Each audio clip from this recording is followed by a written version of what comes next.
This paid podcast is a partnership between Slate Studios and Century 21 Real Estate. All uses of trademarks or brands are not meant to convey sponsorship or affiliation of this podcast. From Century 21 Real Estate, this is The Relentless, the podcast that looks at sales differently. As entrepreneurs, we write our own playbooks. When we're thrown off course, when assumptions hold us back, we find a way to move fearlessly in a different direction. I'm Kristen Meinzer. I'm an author, entrepreneur, and podcast host. And in a world filled with noise, there's a superpower I've developed that's helped me more than anything else. Never letting fear get in the way. That means building up confidence, taking risks, and tackling the really hard problems. And that's what we're exploring this season. How can we move fearlessly in a world filled with potential obstacles? Get ready to meet the people who transform what scares them into something that inspires them. It's time to move fearlessly and stay relentless. When I was a little kid, I really believed in magic. I really believed that if I saw it in my mind, I could see it in real life. That's Aida Rodriguez. I am a writer, I'm a stand-up comedian, I'm an actor, and I am above all things an artist. As a stand-up comedian, Aida is vibrant, unflinching, and truly fearless. If you listen to my stand-up, then you'll see all the drama that happened in my life. You know, I've talked about getting kidnapped. I've talked about my journey as a model. I've written jokes about all of those things because comedy is cathartic for me. And she's getting noticed for it. Last year, Vulture named Aida's HBO documentary Fighting Words as one of the year's top 10 comedy specials. But the path to success wasn't always easy. As she was building her career, she was also raising 2 children as a single mom and, at times, experiencing homelessness. I made a decision that I was going to survive, that we were going to survive, and that was the only option, was to get to the other side. She brought that determination to her act, and in 2013, that fearlessness gave Aida the confidence to join the reality TV competition Last Comic Standing, despite getting advice from fellow comedians not to do it. I was very conflicted about doing that show because reality had such a reputation of being exploitive and messy, but I had to make an executive decision. I was unhoused at that moment. I was working a full-time job, and I had 2 children, and I wasn't getting any help. I had just lost my grandmother, and then on October 16th, my uncle was murdered in a hate crime in Miami, Florida. He was beat to death for being gay. And so I was struggling in silence, like many of us do. It must have been extremely challenging to go out there and be funny while you were grieving and dealing with all those other challenges. Probably one of the hardest things I ever did. I didn't think I was going to make it to the top 10. Everybody had been doing stand-up more than me in the competition. When I got called for that, that's when I knew that my life would change. I had to take a risk. And being in grief was probably the biggest reason for me not wanting to do the show. But I had to remember what my grandmother and my uncle worked so hard for and what they wanted from me. So I had to suck it up, buttercup, and go do it. Now, during this time on Last Comic Standing, did that help you to find your voice? Or did it change you in any way as far as how you tell your own story or how you try to make people laugh? You know, I have been told so much that I was too aggressive on stage. I was too angry on stage. I was too cutting edge on stage, and I needed to tone it down. But when I brought that to Last Comic Standing and the people responded to it the way that they did, it just freed me. So when I left Last Comic Standing, I realized that people were resonating with this working class single mom who has some struggles, that has something to say about what she was going through in life, and really, really being able to be honest and transparent about that without feeling the obligation to elevate herself above all the other people that were going through that. it grounded me in a way that was unexpected. And it made me feel like I have a tribe of people that are out there like me, and I'm gonna go out and get to meet them. And that's what Last Comic Standing did to me. It made me feel like I wasn't alone. It pushed me out the door and said, girl, go be yourself. It's okay. I think that being yourself thing is just so invigorating to watch. It's not just you doing a bit, telling a Yeah, joke and then telling a punchline. Here's the right. setup and here's the laugh. It really feels like you're going places that are vulnerable and sometimes a little sad and sometimes a little scary.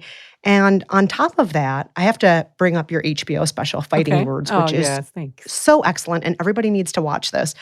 But on top of all of that, you also bring in almost a documentary element Mm-hmm. to this Mm-hmm. film. That it's woven in there.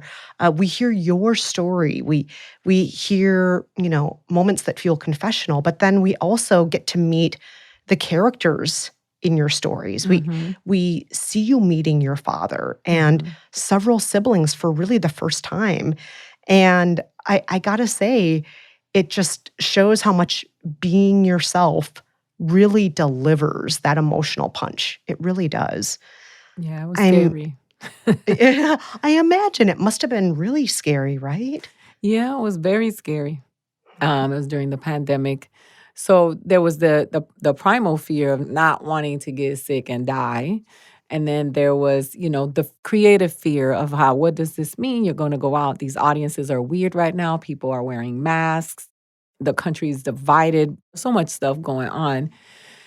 And then I wanted to just be real. And this documentary, which for me entails a lot of stuff. I wasn't gonna hide my bags. I didn't go get fillers. I didn't get Botox because I wanted to just be myself. Even being told by some people in the industry that that wasn't a good idea because I was gonna age myself and it's gonna make it harder. And I'm like, it can't get harder than it's been. How much harder can it get? Nobody is going to believe that I'm 22. I am who I am. And there's a nation of women out there who are over 35 years old that matter and should see a reflection of themselves in whatever way that is. And I'm not anti Botox filler. I'm not anti going to get work. I don't know what I'm gonna do next week. I have ADD and I'm a Virgo. I can come back fully made up. But that's not where I was in that moment. And so it was very scary, and it was something that I didn't think that I was gonna be able to do. I've never seen a woman who looks like me or sounds like me break the ceiling in comedy. There's nothing for me to look up to. There are very Mhm. few of us who've actually been able to make a living doing stand-up comedy. So I just had to make a decision that I was gonna have to create the hero that I wanted to see, and I didn't think that I was gonna end up getting any of the accolades because my comedy comes in a package that's not palatable to the masses. So when I was standing on that stage, I had also sprained my ankle during rehearsal. And Oh. so I had a swollen right ankle. There's a hurricane running behind me. I had broken up with my person. My father had stopped speaking to me. And rain was falling, and people were worried about how they were going to get home. So that's Mm. all of that stuff was going on because I don't do what people expect me to do in comedy. I don't talk, I confront issues. I'm pretty edgy. They don't want to hear that from me, some people. So it was damn hard. And it doesn't get Mm. any easier. I just celebrated 15 years of comedy on Monday. And man, it's been so hard. And I Ugh. love it, so I'm never gonna quit. Was there a specific point in your comedy career when you realized, "Oh, hold on, this isn't me just going to open mics. This is, a real business." So, yes, there was a moment in my career where I realized how, comedy became my business as opposed to something that I was doing. So I started doing stand-up, and I never thought it was gonna be anything. I started doing stand-up, it was cathartic for me. I was working a full-time job, I had 2 children. I would go to the comedy clubs because my kids were in a safe place, and I would go do stand-up, and it was like therapy for me. I went on the road with Russell Peters. He saw me perform at a comedy club. He invited me at that time. He wasn't probably, he was the biggest comedian in the world, making more money than anybody could ever imagine in comedy. And when he paid me, which he always pays the comedian what he believes they should be getting, not what the clubs pay you, because the comedy clubs give you a set rate. And I was expecting this $500 check, and then I got a check much bigger than that. And I realized that he was in a place where comedy had become bigger than just something that he did to get things off of his chest. And I just watched him, and I was like, "Oh, this is not a comedian making money. This is an entity. This is a business." And I can do that too. I can be in a place where this will become my livelihood. And that was when I set the goal that, oh, I'm going to make a living doing this. So I have to go on Last Comic Standing so that more people can know who I am, so I can start headlining. Because if I budget my money this way, then I will be able to quit my job and then do this. And then I'm going to be there for my kids all day long. And so it was watching Russell Peters run as a business and seeing all the moving parts that inspired me into believing that I could do it too. Well, to take things outside the comedy world, Mhm. I'm curious if you have advice for entrepreneurs or Yes. anybody else out there, building a business. What would your advice be to them based on how you have over the last 15 years built your comedy career? Well, I'll tell you this, comedy, entertainment, it is a business. I have a company, it's called Dancing with Raymond. One of the things that I will tell you is that if you're not a business person in the entertainment business, you will struggle because Mm. you have to be able to compartmentalize. And it's really hard for me because I am an artist. That being said, I am a really good businesswoman and I show up. But when I'm in my creative space, I need to surround myself with people who will take the reins when I'm in that creative place. So I do believe in surrounding yourself with people that you trust, that can specialize in things that you're not that strong in. I'm always believing in a village. That's ultimately the way I see things. I believe in all perspectives. So I work with people who are younger than I am and people who are older than I am so that I can be dialed into the different points of view. And I also believe in surrounding myself with people who do what I do, that have their own companies, that we can exchange ideas. We don't always have to be in competition with people that do what we do.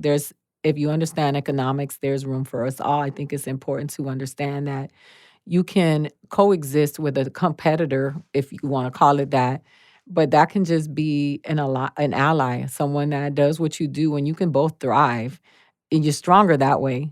I treat my company as a separate entity from myself, but I give it the respect of an entity. So my company has its savings, it has investments, it has its own goals that are separate from Ida's goals as an entertainer. Mm. Um, and I also think it's important for you as a business person to give back and sow seed into those who want to do what you want to do to create legacy. We all want love our wings, but we have to also plant our roots.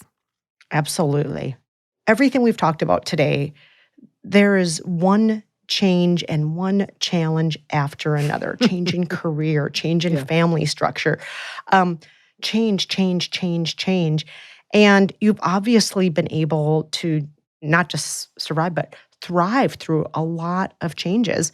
For entrepreneurs out there who are dealing with big shifts, people who work in real estate, for Mhm. example, Yeah. what advice do you have for them as they run their businesses through, all of these big shifts?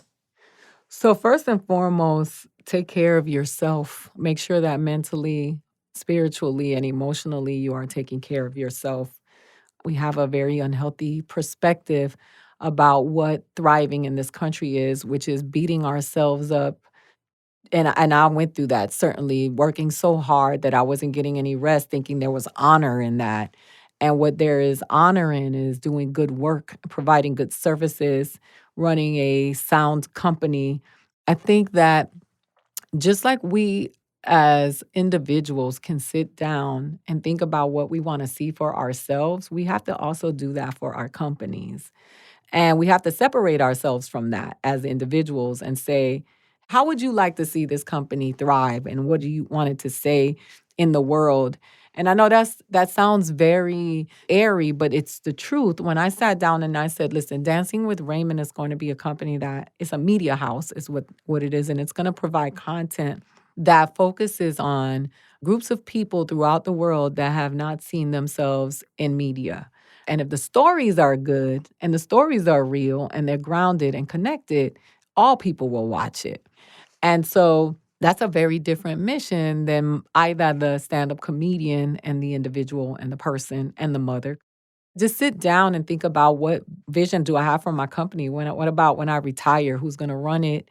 Who's going to complete this mission? And how they will be able to connect to the mission of the company if it's not married to me. You mentioned earlier, you don't see a lot of people in this industry, moving fearlessly in comedy, being the kind of media entrepreneur you are. You don't see a lot of people who look like you. No. How do you move forward fearlessly without those examples? I've had to identify the things in people who are successful that don't look like me. I've had to identify myself in them in ways that are beyond the physical, which is what we've always had to do as people of color, because representation has not always been on their side. That's what we've had to do. And thankfully for me, now I have a lot of, people of color who are doing it. This relief that I had where I was like, oh, I can just be myself in this business and do what I want to do and not feel like I have to become something else to do it and tell my story in a way that's dignified and powerful. And now people can see themselves in you. I hope. Well, I gotta say, this has been just fabulous. Aida Rodriguez, you are truly an American treasure. You are an inspiration. Thank you so much for joining us today on The Relentless. Thank you for having me. I appreciate it. Coming up, we'll hear about the secret sauce behind what it takes to be the world's #1 Century 21 affiliate. Stay with us. Time for a real estate reality check from me, a Century 21 affiliated agent. Closing isn't always champagne and celebrations. Buyers can back out and contracts can fall through at the last moment. That's why you work with us. The Century 21 brand is the most respected in the industry. We've got the tools and the know-how to help you make a sale worth celebrating. At the right time, of course. Century 21. Move fearlessly. Each office is independently owned and operated. Century 21 is a registered trademark owned by Century 21 Real Estate, LLC. Welcome back. Hearing Aida Rodriguez describe the care and joy she's taking in growing her comedy business, it really expanded my idea of what it means to be an entrepreneur. So I was excited to talk with someone in real estate taking a similar approach with his company. Dan Cruz is the president, CEO, and owner of Century 21 affiliated in Madison, Wisconsin. It's one of the largest Century 21 brokerages in the world with over 120 offices in 6 states. Dan Cruz, welcome to The Relentless. Hey, thanks for having me, Kristen. Really happy to be here and excited for this podcast. We would love to start off at the beginning with you. And I read that while you came from a real estate-focused family, your mom was an agent, your dad was a broker/owner, you actually, as a kid growing up, did not imagine yourself in this industry at all. I would say not only didn't imagine it, I kind of fought it. We were the kids that were picked up on the playground and, oh, hey, on the way home, we got to stop at a couple of showings. And, oh, by the way, we're going to write an offer and all that kind of fun stuff, as we know in the industry, is kind of the most important pieces of what we do. But as kids, you kind of look at that and go, wow, I don't have any interest in doing that. But you did finally come around to it. Yes. My dad is any good salesperson. He owned a small Century 21 shop in my hometown. And he said, hey, why don't you get your real estate license? Come help me, in the summer. So I got my license when I was a sophomore in college. Sure enough, sold a property that particular summer. And I don't know, made about twice as much money as I did working in a factory or whatever I was doing, the summer before, some odds and ends. And I said, wow, I could figure this real estate thing out. This isn't so bad. But truth be told, I fell in love with the entrepreneurial spirit that is real estate. And it's one of the things I love about real estate still to this day is, no matter if you're an agent, if you're a broker, what have you, whatever you put into this industry is what you get back out of it. And I really fell in love with that concept. And now here you are, president and CEO of Century 21 Affiliated. And we have to point out that you oversee pretty much all the operations for this huge endeavor. You oversee human resources, marketing, IT, training, accounting functions. You do it all. This is not the mom and pop operation. No offense to mom and pop operations. Sure. There has been a ton of growth and expansion, and you operate across several states and even time zones for other broker owners just starting out who are thinking about, oh, maybe someday I'll expand. What advice would you give them? Because this is a huge leap from where you started. Yeah, no, I appreciate that, Kristen. One, I will say in the early days of our growth, it was much more difficult for us to grow from, let's say, 10 offices to 15 than it is today from us to grow, let's just say, to 75 to 125. Because I think when you're much smaller, those scalable moments are, oh man, now I just doubled the size of my employee base. Or, wow, I moved into another geographic territory we've never serviced. How do we get that right? And how do we do that the right way from an efficiency standpoint and really make kind of, 1 + 1 = 3?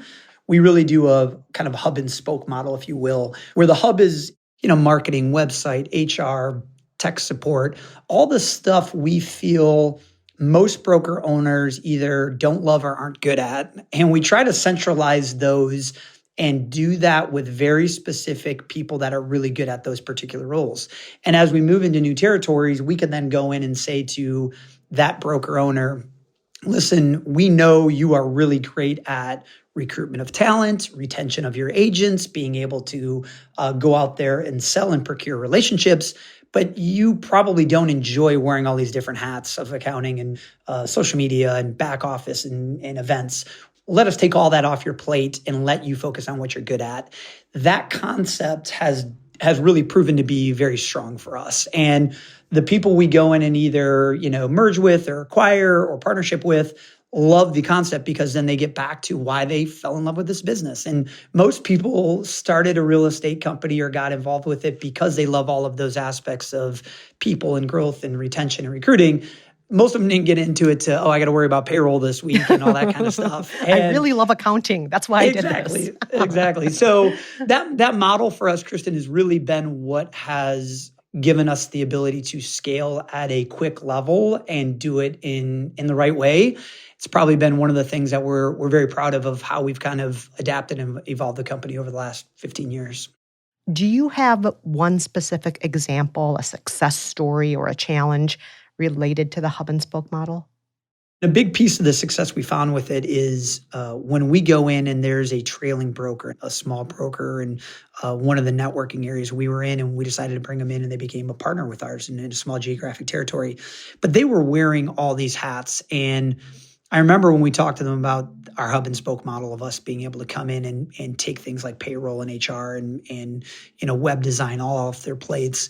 It was a direct impact to them, not just on how they led their company and what they were able to focus on, but economically, these were things that as a smaller company, they just couldn't afford to do. So when we came in and we were able to say, great, we're going to bring in our model, and now you have all of these areas of resource available to you. One, it was the savings and excitement on that end. Two, it was a relief for that broker and manager to go, wow, great, I don't have to worry about this stuff. But ultimately, it was this big impact to the agents who go, wow, now I have these things at my fingertips that my broker didn't really have the ability to provide us. And that's when the light bulb kind of clicks for a lot of those success stories and people get excited about it. And now at this point, you're the number one Century 21 affiliate in the world. Is that right? In the entire world? Yeah, that's correct. We've kind of held that title for the last 8 years running, actually. It's been a fun title to hold, and we hope to continue to hold it for many years to come. And, a big part of it to us is making sure we can provide that right platform and tools and systems for our agents. Because if we're doing our job, we're supporting them so then they can go out and help their clients and customers make good housing decisions. And if we do that properly, we're both servicing ultimately the end buyers and sellers, the consumers in the transaction. But we're doing it through the support network of supporting our agents and our offices, which we take a lot of pride in. So it's really about supporting people, supporting your team, supporting your clients and so on. Do you use any, technological innovations to help you get there? Yeah, we're constantly trying to look at tech as a way we can help them through the transactional process to be more efficient and thus giving them more time and energy to focus on their clients and customers. And then ultimately pass similar tech platforms down to the client base so we can help them navigate what I think is a pretty tricky transaction in a more efficient manner and in a better way of doing business. That's where we try to leverage the technology pieces in one way. Or how can we leverage technology to create more business? And if we can also figure out how to generate more lead activity that we in turn get in the hands of our agent base so they can close more deals and have more opportunities in front of them. That's kind of the other big area where we try to leverage the tech piece of it. And even with these tech advances, you still manage to keep the human experience front and center?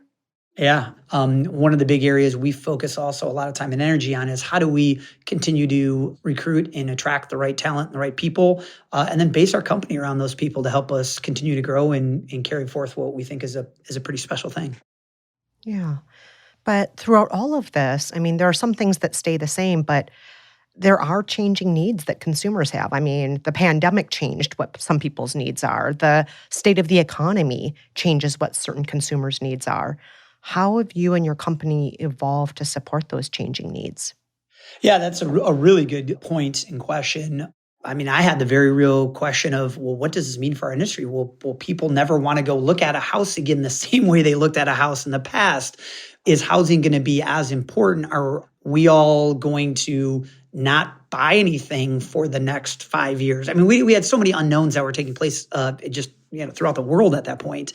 And all of a sudden, one thing in the housing industry that was so interesting that took place is housing became such a focus for people because I think it was a little bit of, wow, I am spending more and more time in my house and I better love where I live. More time than I ever imagined. Exactly. And we were teaching kids at home. We were taking all of our work time at home. People are working home more now than they were, 3 years ago. This whole dynamic around what home means to all of us changed. So that was just like a really great example of how I think we all had to shift. And I think our job in the industry was making sure that our agents understand those changes, get educated on those changes so they can best have those discussions with their clients and customers and prepare them to make good decisions as whatever that housing need evolves for them. And whether that is simply understanding the need of clients and customers moving forward, or if there's a new tool or system or tech piece we can do to help supplement or connect with them. And how do we get videos to people? How do we get digital signatures so they don't have to meet face to face? That entire process has evolved very, very quickly and intensely over the last 3 years, given the pandemic. And quite frankly, I think also, selfishly, I think has pushed us to evolve the industry in ways we probably should have even before the pre-pandemic on how to leverage technology to help us in those situations. And we're still trying to figure it all out and make sure we can do it as best as possible. But it's been kind of I think a bit of a fun time in our industry to see the evolution of tech and how it can support our agents and the clients and customers. And I hope we continue to push ourselves as an industry to do that too. Now, all this season, we're exploring different aspects of what it means to move fearlessly. What does the phrase move fearlessly mean to you? When I think about moving fearlessly, to me, it represents a lot of who we are as a company because we continue to look at opportunities and sometimes having to move fearlessly as an organization as we venture into what the next phase of who we are looks like. We recently just put together a great new partnership and expansion for our group into the state of California. But Don't get me wrong, that comes with risk, comes with some reward when you kind of make those decisions to expand and take on new geographic territories or to take on new elements of evolution within a company. I think it really encompasses who we are as a company and what we try to portray to our employees and to our agents about taking risk, smart risk, but also being able to sometimes do things that we think are a bit fearless and grasp onto the opportunities, because we believe we have to continue to evolve as a company. As the industry changes, as the world changes, how do we continue to evolve in that way to find success? Dan Cruz, this has been fantastic. Thank you so much for joining me today on The Relentless. I appreciate you having me on. It's been a lot of fun going through some of this, and it's been great. To close the show today, we have some fun news. The Relentless has surpassed 1 million downloads. No small feat in the universe of podcasts, and all credit to you, dear listeners. Thank you. The Relentless is produced by Slate Studios in partnership with Century 21 Real Estate. You can find out more about the guests you heard in today's show and discover more great material from our Century 21 partners at slate.com/C21Relentless. I'm Kristen Meinzer. Thanks so much for listening. All rights reserved. Nothing herein is intended to create an employment relationship. Century 21 Real Estate, LLC fully supports the principles of the Fair Housing Act and the Equal Opportunity Act. Each office is independently owned and operated. This material may contain suggestions and best practices that you may use at your discretion.